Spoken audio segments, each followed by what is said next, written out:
बेटी के घर का पानी भी नहीं पीना चाहिए। बेटी के ससुराल में माता पिता द्वारा खाना तो छोड़ो पानी भी नहीं पीना चाहिए, ऐसा मैं बचपन से सुनती आ रही थी। उसकी वजह भी धार्मिक मान्यता के अनुसार मैंने यही सुनी कि क्योंकि हम कन्यादान कर चुके हैं तो अब हमारा उस पर कोई हक नहीं बनता, बल्कि उल्टा मैं तो यह सुनी हूँ कि पाप लगता है। ये बात तो थी जो हम परंपरानुसार बहुत सालों से सुनते और देखते हुए आ रहे एक ही मात्रा थे। अक्सर हम ये सुनते हैं कि हमारे शास्त्रों में कहा गया है कि शादी के बाद अपनी बेटी के घर ससुराल जाकर कुछ नहीं खाना चाहिए, यहाँ तक कि बेटी के घर का पानी भी नहीं पीना चाहिए। उसका कारण ये है कि माँ बाप ने अपनी कन्या का दान कर दिया है और दान की हुई किसी भी वस्तु पर दाता का कोई अधिकार नहीं होता है। जब तक बेटी की कोई संतान न पैदा हो तब तक उसके घर का अन्न जल नहीं लेना चाहिए।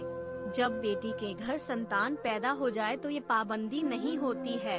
इसका कारण ये है कि उनके दामाद ने अपने पितृऋण से मुक्त होने के लिए उनकी बेटी को स्वीकार किया है। उससे संतान होने पर दामाद पितृऋण से मुक्त हो जाता है और बेटी पर माँ बाप का अधिकार हो जाता है।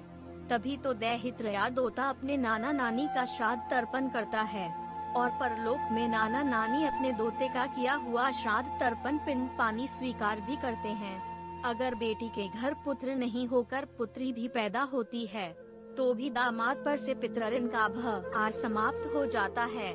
बेटी की संतान पुत्र हो या पुत्री उससे कोई फर्क नहीं पड़ता। एक बार संतान होने के बाद बेटी के घर का अन्न जल ग्रहण करने में कोई मनाही नहीं है। आजकल हमारे माता पिता हमारे घर पर आए हुए हैं।